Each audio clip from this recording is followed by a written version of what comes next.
दोस्तों वैवाहिक विवादों में क्या होता है दोस्तों, जो मानसिक उत्पीड़न का जो मुद्दा है एक बहुत ही बड़ी चिंता का विषय है और जो दोनों ही जेंडर्स को प्रभावित करता है दोस्तों। जबकि आमतौर पर यह माना जाता है कि महिलाएं ही मानसिक उत्पीड़न का शिकार होती हैं दोस्तों, पुरुषों को भी पत्नियों से मानसिक उत्पीड़न का सामना करना पड़ता है दोस्तों, जो आए दिन देखने को भी मिल रहा है। कई सारे व्यूवर्स के भी कमेंट रहते हैं, देश में भी देखने सुनने को मिल रहा है।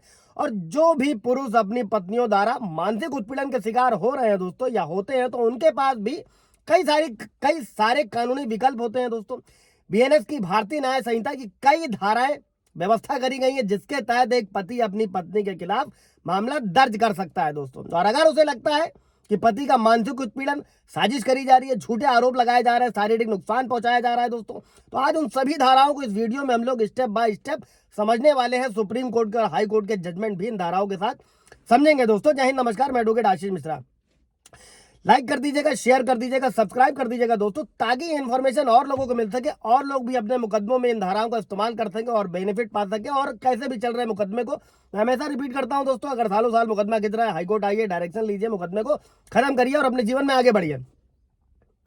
सबसे पहली धारा उठाते हैं दोस्तों, भारतीय न्याय संहिता की धारा 61 और यह धारा आपराधिक साजिश के लिए सजा से संबंधित है दोस्तों। अगर पति को लगता है कि उसकी पत्नी या उसके परिवार के खिलाफ जो है अपराध करने की साजिश कर रही है, तो इस धारा के तहत जो है मामला दर्ज कराया जा सकता है दोस्तों।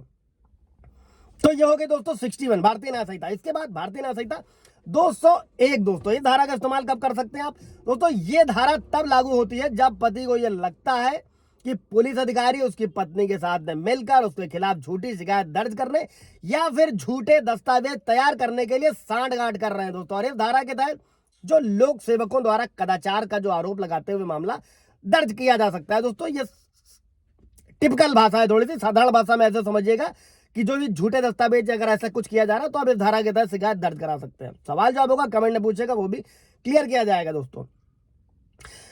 इसके बाद धारा 217, इसका इस्तेमाल कैसे कर सकते हैं दोस्तों? अगर पति को लगता है कि उसकी पत्नी उसके खिलाफ कानूनी शक्ति का इस्तेमाल करके दोस्तों गलत इरादे से किसी लोक सेवक को गलत जानकारी दे रही, यानी पुलिस को गलत जानकारी दे रही, तो इस धारा के तहत लोक सेवक को किसी अन्य व्यक्ति को चोट पहुंचाने के इरादे से गलत जानकारी देने के लिए मामला दर्ज कराया जा सकता है दोस्तों। यह है धारा की परिभाषा 217। इसे भी आपने इस्तेमाल कर सकते हैं। पुलिस में रिपोर्ट लिखाई जा रही, झूठी लिखाई जा रही है, आपके पास सबूत है, एविडेंस है।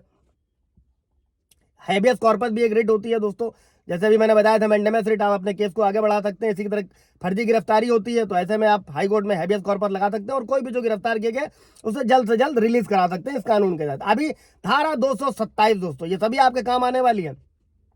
ये धारा दोस्तों झूठी गवाही से संबंधित है। अगर पति को लगता है कि उसकी पत्नी किसी कानूनी कार्रवाई में उसके खिलाफ झूठे सबूतों का इस्तेमाल कर रही है, तो इस धारा के तहत मामला दर्ज करा सकता है। इसी के बाद धारा 118 दोस्तों, ये धारा जो है खतरनाक हथियारों या फिर साधनों से स्वेच्छा से चोट पहुंचाने के लिए सजा को कवर करती है। और अगर पत्नी अपने पति के प्रति हथियार या फिर किसी खतरनाक साधनों का उपयोग करके हिंसक हो रही है, तो पति इस धारा के तहत मामला दर्ज करा सकता है दोस्तों। और अगर हिंसा के परिणाम स्वरूप अगर किसी की डेथ होती है, तो पत्नी को हत्या का दोषी भी ठहराया जा सकता है दोस्तों, बशर्ते कि हो कहाँ रहा है ऐसा, सुसाइड चल रहा है। अभी अगली धारा लेते हैं दोस्तों 351। मेरे कई सारे व्यूअर्स के सवाल रहते हैं।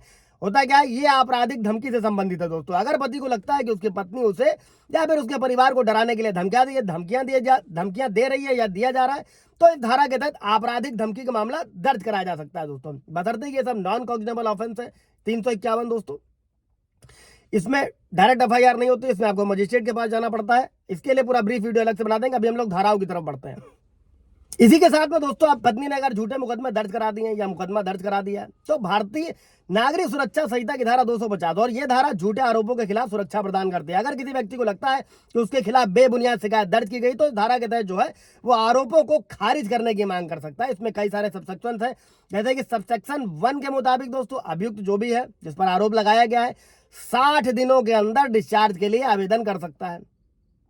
सबसेक्शन 2 में क्या प्रावधान है कि अगर न्यायाधीश को लगता है कि अभियुक्त के खिलाफ कार्यवाही के लिए पर्याप्त आधार नहीं है, तो भी उसे आरोपों से मुक्त करना होगा। हालांकि 60 दिनों की अवधि समाप्त होने के बाद भी जो न्यायालय है वो डिस्चार्ज के लिए याचिका पर विचार कर सकता है दोस्तों। इसके अलावा झूठे आरोप हो गए, मैं हमेशा रिपीट करता हूं, हाईकोर्ट आइए, भारतीय नागरिक सुरक्षा संहिता की धारा 528 है, एविडेंसेस है, क्वैश कराया जा सकता है दोस्तों। कोई सवाल जवाब होगा, कमेंट में पूछेगा। अभी हिंदू मैरिज एक्ट की धारा 13, दोस्तों ये धारा क्रूरता के आधार पर तलाक की अनुमति देती है, जिसमें मानसिक उत्पीड़न भी शामिल है। और एक पति अपनी पत्नी द्वारा मानसिक क्रूरता का हवाला देते हुए तलाक की याचिका दायर कर सकता है। अब इसमें शिकायत के क्या क्या चरण होंगे दोस्तों, इसको जरूर नोट कर लीजिएगा, ताकि जब भी आप कुछ करने जा रहे हैं तो आपको क्लियर एंड कट पता होना चाहिए कि आपको अपने मुकदमे को हैंडल कैसे करना है, डील कैसे करना है।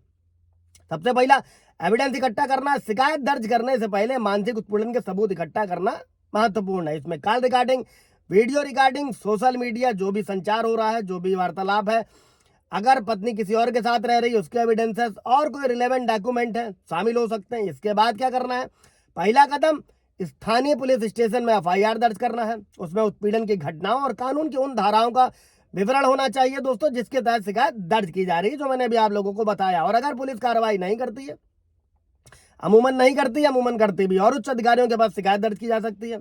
इसके अलावा हाई कोर्ट में रिट याचिका दायर करी जा सकती है, मैंडेमस रिट, मैंने आपको बताया था। आप डायरेक्शन भी ले सकते हैं। किसी तरीके से प्रशासन से परेशान है तो भी इसका इस्तेमाल किया जा सकता है। प्राइवेट व्यक्ति के खिलाफ इसका इस्तेमाल नहीं किया जा सकता है। लंबे सालों साल केस किस तरह तब भी इस्तेमाल कर सकते हैं।